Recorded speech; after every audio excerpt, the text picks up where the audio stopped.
You saw it right there. Terror attack caught on camera. Breaking news. Who is claiming responsibility for this double bombing? And the fight happening right now inside a Somalian hotel. Following through on campaign promises, the controversial plan the president plans to unveil today. Now 6 o'clock on your Wednesday morning, and thanks for being with us here at CBS 6. Yeah, we want to get you first over to look at your forecast, because we do have some school closings and delays again this morning. So even though things are better, maybe not all the way out of the woods yet. Yeah, Alyssa, we were saying that, obviously there was a lot of room for improvement from yesterday, but seems like with these delays that some of the roads are still kind of messy. Yeah, well, we had snow showers firing up last night, and they stuck with us through the overnight period. So I know I had to brush my car off this morning. And the roads, some of them are snow covered. It's those untreated surfaces and the secondary roads that still might be a little bit slippery. So keep that in mind this morning. Fortunately, all the shower activity has come to an end, and I'm not tracking any more snow showers, just a lot of clouds in place that will stick around going through your Wednesday. Now, actual air temperatures ranging from the mid-20s to low 30s. However, it is breezy, so you factor the wind in, and we've got wind chills at times that have been in the upper teens and low 20s. But cloudy and dry conditions for your out-the-door temperatures, and then we're up to 40 this afternoon around Albany and surrounding locations, especially the mountains, topping out in the upper 30s. Mostly cloudy with the winds not quite as breezy through the latter part of your day today. Next storm system brings another round of showers into the area. I'm tracking that, and cooler temperatures by the weekend coming up in your full forecast. Guys? All right, Alyssa, thanks. And if you at home have any weather photos, maybe you took them yesterday, maybe you're taking them this morning, please send them in to us. We love seeing them. You can share them with us on Facebook, and you can also go and send them to us with the See It, Send It on our website. You can also go to burst.com/CBS6Albany. And taking a look outside of the traffic situation, we are north of the Twin Bridges. North and southbound traffic moving along okay on the Northway. Do have an accident out on I-90 eastbound. It looks like it has just cleared up. We refresh 511, nothing found. So that's some good news. The only accident, no longer there. That's your CBS 6 Eye on Traffic. And we turn now to breaking news overseas, where a Somali police officer says a suspected suicide car bomber rammed his vehicle into the gates of a hotel in Somalia's capital of Mogadishu. Yeah, so this happened just before a second bomb was detonated, as all the security forces and the journalists were gathering at the site of the first blast. We want to send things over now to Melissa Lee in the Breaking News Center with the latest on what happened. Melissa, who's claiming responsibility for this? Well, Jack, we know right now at least 10 people killed, several others injured, and the Al-Shabaab terrorist group is claiming responsibility for these two explosions near the capital. Right now, we're also learning dozens of people, including some lawmakers, are believed to have been staying at that hotel during all of this. Police say attackers detonated a truck bomb before actually entering the hotel, then started a gunfight inside, which we're told is still going on right now. A nurse there says the death toll is likely to rise because of the number of people seriously injured. Jack? Melissa, thanks. Happening now, Granville police are investigating a disturbing incident they say involves a former mayor who's now a track coach. The Washington County DA has confirmed with CBS 6 that Thomas Scott, who was Granville's mayor for several years, has been charged with child endangerment. Scott is now an assistant track coach at Granville High School, and the DA tells us two brothers went to a school resource officer with complaints last week having to do with Scott's time coaching. We reached out to the Granville School District for comment and to find out if Scott is still employed. He was arraigned on that endangerment charge yesterday and released. He's due back in court in March. Happening now in Schenectady, police are still looking for the suspect involved in a shooting yesterday afternoon on Union Street. It happened right near Gillespie and University Place. Police say 52-year-old John Jones was shot in the arm and taken to Albany Med. He's expected to be okay. Police also say while the search for a suspect continues, there's not any danger to those living in the neighborhood. 4 minutes past the hour. New this morning, the state Senate has approved legislation requiring drug testing for children when their parent or guardian is arrested on a drug charge. CBS 6's Carrie Beal has the specifics about this bill. So, Carrie, can you tell us how the bill came about to begin with, and does this apply to all children? Julia, this is the legislative bill right here, and it would apply to children under the age of 3. It would require a drug test and a hair follicle test if that child is in the vicinity of the parent or guardian when they are arrested for that drug charge. This bill is named after Kaylee May, and it's the Kaylee May Law. She is the 13-month-old from Washington County who died as a result of drug overdose in 2015. Her autopsy included a hair follicle test, which revealed she had been given cocaine and heroin since about the age of 4 months. Her mother and live-in boyfriend pleaded guilty to several crimes, including endangering the welfare of a child. Now, there is a similar bill that's being proposed in the Assembly as well. Reporting live, Carrie Beal, CBS 6 News. Back to you. Carrie, thanks. Coming up on 6:06, and this morning, elected leaders from around New York are urging lawmakers in Albany not to overrule New York City's fee on plastic bags. Already, legislation to block the bag fees has been passed in the Senate and is now pending in the Assembly. In a letter to top lawmakers and Governor Cuomo, more than 50 mayors, city council members, and others say the state should not interfere with a local decision, which is intended to reduce litter. Starting next month, stores in the city would impose a fee of 5 cents or more on single-use plastic shopping bags. Soon, the Eastern Adirondacks could have a new tourism hub. Governor Cuomo is outlining his plans, which include a craft brewery, a visitors information center, and a new state campground. Cuomo says the gateway to the Adirondacks at Exit 29 off the Northway will attract new visitors and drive economic growth. The complex is planned for a site previously occupied by, maybe you're familiar with this place, the Frontier Town theme park, which has been closed for many years. We are sad to report this morning on the death of Larry the Weatherman. Larry Gay was a longtime Pittsfield resident and friend of the police department for 40 years. Pittsfield PD says the honorary officer died yesterday, surrounded by family. Police say he'll be laid to rest with full honors. Breaking in South Korea, prosecutors now plan to search the president's office after she was impeached over a big corruption scandal. We're sending it back over to Melissa Lee in the Breaking News Center with the details on this search. Melissa? Julia, not only are prosecutors planning to search President Park Geun-hye's office, they say they're also planning to question her. Today, a spokesman for the prosecuting team says they plan to conduct the interview and search by early February. The president can't be forced to testify at the court holding her impeachment trial, but she did say she's willing to be questioned.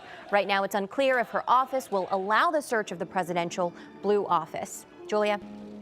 Melissa, thanks. While the Trump administration is off and running, the State Department is now reviewing a last-minute decision by former Secretary of State John Kerry. They're looking into Kerry's payments of $221 million that he sent to the Palestinians late last week. The department says it would look at the payment and make adjustments to ensure that it agrees with the Trump administration's priorities. Kerry formally notified Congress that the state would release the money Friday morning, just hours before President Trump took the oath of office. Now, speaking of the president, he is visiting the Department of Homeland Security today, where he says he'll begin rolling out executive actions aimed at building a wall on the U.S.-Mexico border. In the coming days, Mr. Trump will also reportedly unveil his plan to limit immigration from countries with ties to terrorism. Coming up in about an hour, CBS This Morning is going to continue to follow this story. 6:08, after incorrect or unprovable statements made by the president and some White House aides, one truth is undeniable. Sales of George Orwell's 1984 are soaring. Orwell's classic dystopian tale of a society in which facts are distorted and suppressed in a cloud of what they call newspeak has been in the top 5 on Amazon as of midday yesterday. The sales bump comes after the Trump administration said his inauguration had record attendance and his allegation that millions of illegal votes were cast against him last fall. Trump advisor Kellyanne Conway coined an instant catchphrase on Sunday when she called his claims about crowd size alternative facts, bringing comparisons to on social media, that is, to the novel 1984. A long-standing ritual for travelers at the nation's busiest rail hub came to an end earlier this week when workers began removing the large board at New York City's Penn Station. The 10-foot-tall electronic timetable had long been the center of attention in the waiting area for travelers, waiting to find out what track to dash to in order to catch their train. Now, instead of the big board, 40 eye-level digital panels will be scattered around the station. An Amtrak team will fully dismantle the sign by the end of the week. Oh, I kind of like that with a tick, tick, tick, tick, tick. Yeah, I know exactly what you mean. They should have just kept it up just as, you know. I hate the way you have to run to your track. Yeah, I know. And then such the a scramble. line. A history in the making. The films and actresses setting records at this year's Oscars. And disaster on a Utah road. Check this out. Why police say 2 semi-trucks had no warning before the impact from that train. And school delays this morning following snow showers that developed last night. Fortunately, we begin to quiet down today, but I am still tracking our next round of shower activity that will push into the area. I'll break down the timing on that, and we'll take a look at cooler temperatures by the weekend. All coming up next. CBS 6 Eye on Traffic is sponsored by your local Farmers Insurance agent, Anthony Catalfamo. Call now for a no-obligation quote.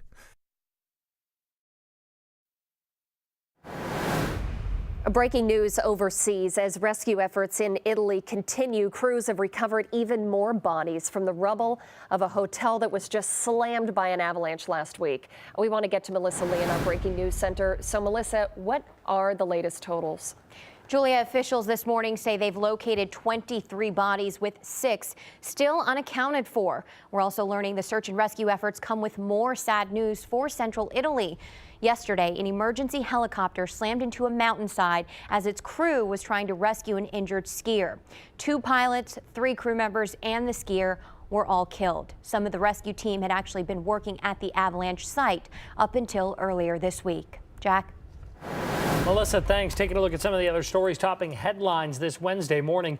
In Brazil, 100 prisoners were recaptured following this riot that started Tuesday morning in the city of Bauru, about 8 hours west of Rio. A total of 152 prisoners took off during the incident. Look at the smoke coming out of the prison. The riots, the latest in a wave of violence to hit Brazil's jails, which suffer from chronic overcrowding. Since the start of the year, about 140 people are thought to have been killed inside the country's prison system.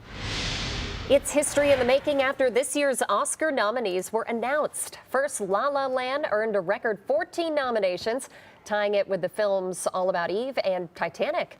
Actress Viola Davis also made history after receiving her 3rd Oscar nomination, the first and only black actress to do so, for her performance in Fences. I love Viola Davis. And Meryl Streep is now the most nominated performer in Oscars history after receiving her 20th Academy Award nod this year for her role in Florence Foster Jenkins.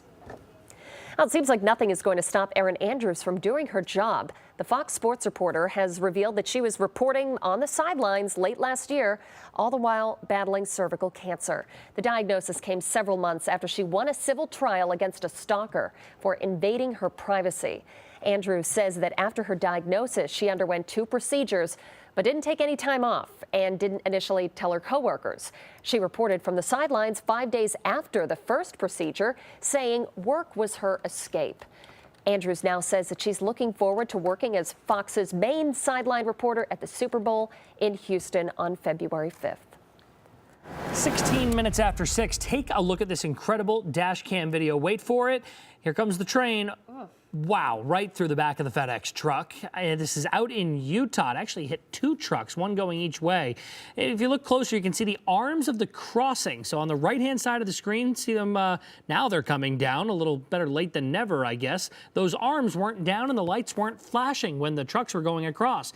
The Utah Transit Authority is now investigating, but preliminary information suggests the gates may have been affected by snow and ice. I didn't realize the gates, first time we watched this, I didn't realize the gates came down afterwards. Yeah, I saw them come down afterwards. I'm like, a little too late. Little too late. Nobody was seriously hurt. There were some 80 passengers aboard the commuter train, though, at the time. Yeah, they were wondering what that bump was. Yeah, no kidding. Valentine's Day is coming up, and this year ditch the traditional flowers and chocolates, and why not name a roach for that special someone? I can see this going over swimmingly. You heard it correctly. Check this out. The Bronx Zoo is offering people the chance to name one of their Madagascar hissing cockroaches in honor of someone for Valentine's Day. The zoo started offering the Name a Roach program in 2011 as a fun way to fundraise for the Wildlife Conservation Society. For $10, recipients get an emailed certificate telling them one of the insects from the world's largest roach species has been named for them. Pretty exciting. This year, the zoo is also offering to send along chocolates or a Madagascar cockroach plush toy for higher donations. No worries about there not being enough roaches to go around. The museum says it has thousands of them on exhibition. Oh, good. So, all right. So I'm the only guy here on the on-air morning show staff down here. So I need some advice from the ladies in studio. Do I get one for my fiance or no? I actually think Steph would think this was funny. See, you think that. Alyssa's over there vehemently shaking her head. Well, I mean, no. why don't you get this and something else? Yeah, maybe. All right, let's take a look at traffic now before I go giving myself any more bad ideas. The Patroon Island Bridge looks clear in both directions this morning. We are accident. Oh, I jinxed it. We do have an accident on 787 southbound, right by exit 9, where you get off for Route 7. Right shoulder is blocked. This is on the ramp to Route 7, so it's on the exit ramp at exit 9E for Route 7. That's your CBS 6 Eye on Traffic. I mean, a cockroach who, like, if I got that as a gift from my boyfriend, Alyssa, you would be thrilled. problems. Don't lie, you would be absolutely thrilled. It just is amazing what people do to make money. $50 to name a cockroach. Gosh, never thought I'd say that. All right, well, the weather finally quieting down a little bit as we go through today, so that is good news, but it is still a little slippery out there. We did have snow showers developing yesterday evening, and they stuck with the capital region overnight last night. I know I did have to brush my car off this morning, so you might need to do that and factor that extra time into your morning routine. Otherwise, we stay dry through the day, and then tonight we'll start to bring in our next round of showers, most of which will fall as rain showers, but there could be a few pockets of freezing rain and maybe a little bit of sleet mixed in as well. Then tomorrow we have rain showers around in the morning. It ultimately leads to snow showers with the passing of a cold front and some cooler air then moving in a little bit later on in the day tomorrow. Now this morning temperatures are near 30 degrees, a few outlying spots in the mid-20s, but we've got a wind around, so it's feeling pretty chilly out there. Make sure you bundle up. Take a look at the wind chills, teens and low 20s for much of the area. Feels like it's just 18 right now in Albany. Now, not tracking any snow shower activity any longer, so that is the good news. We are dry region-wide with a lot of cloud cover in place, but again, those secondary roads might be a little bit slippery, especially with the light accumulations we had from snow showers last night and also untreated surfaces. Now, the highs this afternoon aren't bad at all. We're up to about 40 in the capital region and much of the Hudson Valley climbing up to around 40 later today. Mountains top out in the middle and upper 30s. This day is looking pretty cloudy all day long, and the winds, they're breezy this morning, but they do come down a little bit into the afternoon and the evening. Now, tracking our next storm system, we'll fast forward to this evening about 6 o'clock. Still dry across the area, but we start to bring some rain showers in towards midnight tonight. This is 11 o'clock here. A few pockets of freezing rain and maybe a little bit of sleet, a possibility, but it's very spotty. Most of it will come down as just plain old rain. And then as we work towards tomorrow morning, I think we have patchy drizzle and some rain showers around. Then that cooler air starts to move in behind the front into the afternoon. So mid-afternoon, a mixture of rain and snow showers. And by the evening, scattered snow showers likely across the entire area. That's 6 o'clock you're looking at right there. We see more snow showers for the end of the week on Friday, even into the weekend on Saturday. Maybe even a few lingering into Sunday. And slowly but surely, we'll start to bring those temperatures down, 30s by the weekend. Hey, Alyssa, if you bring us a snowstorm anytime soon, Jack and I will go in splitsies on a cockroach and we'll buy you one. Oh, that'd be great. That'd We'll make buy a you great one. Valentine's Day. I'll see what I can do, but can I request a different gift? No, you get a gotta go with, cockroach. no, you gotta go with the cockroach. A look at the best educated states in America. Yeah, which state holds the top spot and how New York, Vermont, and Massachusetts all stacked up. CBS 6 Eye on Traffic is sponsored by your local Farmers Insurance agent, Anthony Catalfamo. Call now for a no-obligation quote. More education can lead to higher pay, and a report from Wallet Hub picks out the most educated states. Massachusetts tops the list, and Vermont comes in at number 5. As for New York, the Empire State came in at number 13, and West Virginia took the bottom spot. The scores were based on average education levels as well as the quality of education as well, and equality. Netflix claims it's bringing back Queer Eye for the Straight Guy. The 8-episode new season is expected to begin production this spring. This reimagined series will feature a new quintet of experts. The decision to reboot the show comes almost 10 years after the Bravo original went off the air. Wow, 10 years. Queer Eye for the Straight Guy ran from 2003 to 2007 and won an Emmy back in 2004. Asking for a raise. The state whose lawmakers are following in the footsteps of New York and want more money.